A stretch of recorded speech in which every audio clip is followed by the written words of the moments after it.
അസ്സലാമു അലൈക്കും വറഹ്മത്തുള്ളാഹി വബറകാതുഹു. സമാദരണീയനായ കാന്തപുരം ഉസ്താദ് അവർകളെ, വിദേശത്തു നിന്നും സന്നിഹിതരായിരിക്കുന്ന വിശിഷ്ട വ്യക്തിത്വങ്ങളെ, ഉലമാക്കളെ, മറ്റ് പണ്ഡിതരെ, സദസ്യരെ, മർക്കസിന്റെ സമ്മേളനത്തിൽ ഒരു സമ്മേളനത്തിൽ കൂടി ഞാൻ പങ്കെടുക്കുകയാണ്.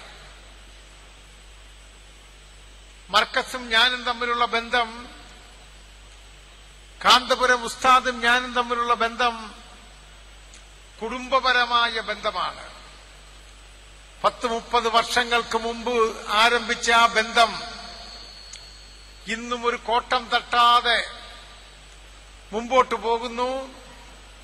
അതുകൊണ്ട് തന്നെ എന്റെ എല്ലാ കാര്യങ്ങൾക്കും അദ്ദേഹമുണ്ട്. അദ്ദേഹത്തിന്റെ എല്ലാ കാര്യങ്ങൾക്കും എളിയവനായ ഞാൻ എന്നും അദ്ദേഹത്തോടൊപ്പം ഉണ്ടാകുമെന്ന് ഉറപ്പിക്കുവാൻ ഈ അവസരം ഞാൻ വിനിയോഗിക്കുകയാണ്. മർക്കസിന്റെ വളർച്ച അത്ഭുതകരമാണ്. എന്റെ നിയോജക മണ്ഡലമായ വയനാട്ടിൽ ആരംഭിക്കുന്ന നോളജ് സിറ്റി 125 ഏക്കർ സ്ഥലത്ത് ഇന്ത്യയിലെ തന്നെ ഒരു വലിയ അത്ഭുതം നടക്കുകയാണ്. അവിടെ ഒരു 10 കൊല്ലം കഴിഞ്ഞാൽ തീർത്ഥാടകരെ പോലെ ജനങ്ങൾ കാന്തപുരം ഉസ്താദിന്റെ നോളജ് സിറ്റി കാണുന്നതിന് വേണ്ടി ഇങ്ങോട്ടേക്ക് യാത്രയാവുമെന്ന കാര്യത്തിൽ എനിക്ക് സംശയമില്ല. എന്താണ് ഈ വിജയത്തിന്റെ രഹസ്യം?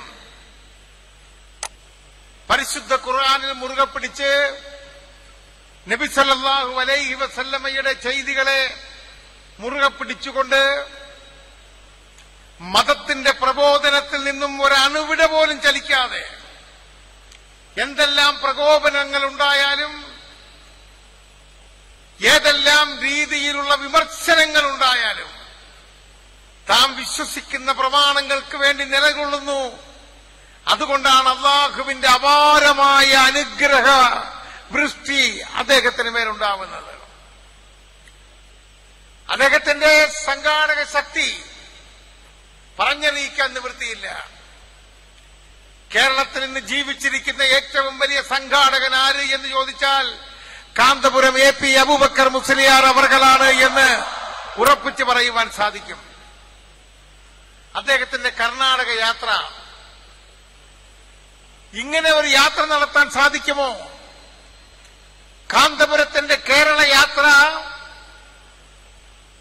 ഒരുപാട് സ്ഥലങ്ങളിൽ ഞാൻ പങ്കെടുത്തു. പതിനായിരങ്ങളാണ് അണിമുറിയാതെ ആ യാത്രയിലേക്ക് പങ്കെടുത്തത്. അതുപോലെ തന്നെ കേരളത്തിൽ നടത്തി. കേരളത്തിൽ അദ്ദേഹത്തിന്റെ വളർച്ചക്കനുസരിച്ചുള്ള ഒരു സമ്മേളനം, ഒരു യാത്ര നടന്ന് നമുക്ക് മനസ്സിലാക്കാം. കർണാടകത്തിലോ ഞാൻ മനസ്സിലാക്കിയത്, കർണാടകത്തിൽ കേരളത്തെക്കാൾ ഗംഭീരമായി കർണാടക യാത്ര വിജയിച്ചു എന്നാണ് എല്ലാ മാധ്യമങ്ങളും റിപ്പോർട്ട് ചെയ്തത്. കേരളത്തിൽ ഏതെങ്കിലും ഒരു വ്യക്തിക്ക്, ഏതെങ്കിലും ഒരു സമുദായ നേതാവിന്, ഏത് സമുദായത്തിൽപ്പെട്ട ആളാവട്ടെ, ഏതെങ്കിലും ഒരു രാഷ്ട്രീയ പാർട്ടിക്ക്, രാഷ്ട്രീയ നേതാവിന്, ഏത് രാഷ്ട്രീയ പാർട്ടിയിൽപ്പെട്ട നേതാവാകട്ടെ, ഇതുപോലെ ഒരു യാത്ര നടത്തുന്നതിനെ കുറിച്ച് ചിന്തിക്കാൻ പോലും സാധിക്കുമോ എന്ന് ചോദിക്കുവാൻ ഞാൻ ആഗ്രഹിക്കുകയാണ്. അദ്ദേഹം ആസാമിൽ പ്രവർത്തിക്കുന്നു, UPയിൽ പ്രവർത്തിക്കുന്നു, ബംഗാളിൽ പ്രവർത്തിക്കുന്നു, കാശ്മീരിൽ പ്രവർത്തിക്കുന്നു, ഡൽഹിയിൽ പ്രവർത്തിക്കുന്നു. അപാരമായ വ്യക്തിത്വം. ആ വ്യക്തിപ്രഭാവത്തിന്റെ മുമ്പിൽ കേരളത്തിലെ വിദ്യാഭ്യാസ സാംസ്കാരിക രംഗത്തുള്ള വളർച്ചയും ഉണ്ടാവുന്നു. ഇന്റർനാഷണൽ പീസ് കോൺഫറൻസ് ഏറ്റവും അനുയോജ്യമായ ഒരു സമയത്താണ് ഇത് നടന്നത്. പെഷവാറിലെ കൂട്ടക്കുരുതിയുടെ പേരിൽ വിറങ്ങലിച്ചു നിൽക്കുന്ന ലോക മനസ്സാക്ഷിയുടെ മുമ്പിൽ സമാധാനത്തിന് വേണ്ടിയുള്ള ശബ്ദം ഇതാ മർക്കസിൽ നിന്ന് ഉയരുകയാണ്. നിങ്ങൾ നിഷ്കളങ്കരാണ്. നിങ്ങളുടെ ഉസ്താദിനെ പോലെ നിഷ്കളങ്കരാണ്. നിങ്ങളെല്ലാം അർപ്പിച്ച് വന്നിരിക്കുകയാണ്. നിങ്ങളുടെ മനസ്സിന്റെ പ്രാർത്ഥനകൾ ആ കുട്ടികളോടൊപ്പമുണ്ട്. അള്ളാഹുവിന്റെ അനുഗ്രഹം അവർക്കുണ്ടാവട്ടെ. നമുക്ക് മുമ്പോട്ട് നീങ്ങണം. കേരളത്തിന്റെ വിദ്യാഭ്യാസ രംഗത്ത് വളരണം. യുനാനി മെഡിക്കൽ കോളേജ് ആരംഭിക്കാൻ അദ്ദേഹത്തിന് സാധിക്കുന്നു. ചെറിയ കാര്യമല്ല. അന്യം നിന്നുപോകുന്ന യുനാനി മേഖലയിലെ അത്ഭുതകരമായ ചികിത്സാ വിധികൾ ഈ രാജ്യത്തിന് കൊണ്ടുവരുന്നതിന് വേണ്ടി മെഡിക്കൽ കോളേജ് ആരംഭിക്കുന്നു. ലോ കോളേജ് ആരംഭിച്ചു കഴിഞ്ഞു. ഇനി മെഡിക്കൽ കോളേജുകൾ വരുന്നു, എഞ്ചിനീയറിംഗ് കോളേജുകൾ വരുന്നു, ഹോമിയോപ്പതി കോളേജുകൾ വരുന്നു, എല്ലാം വരികയാണ്.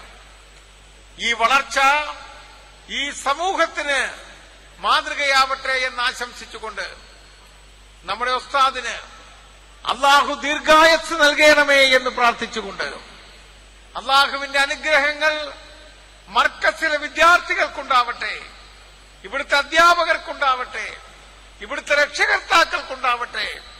ഈ സ്ഥാപനം വളർന്ന് പന്തലിച്ച് 10,000ങ്ങളുടെ രക്ഷാ കേന്ദ്രമായി മാറട്ടെ എന്ന് പ്രാർത്ഥിച്ചുകൊണ്ട് നിങ്ങൾക്കെല്ലാവർക്കും അഭിവാദ്യങ്ങൾ അർപ്പിച്ചുകൊണ്ട് ഞാൻ നിർത്തട്ടെ. അസ്സലാമു അലൈക്കും വറഹ്മത്തുള്ളാഹി വബറകാതുഹു.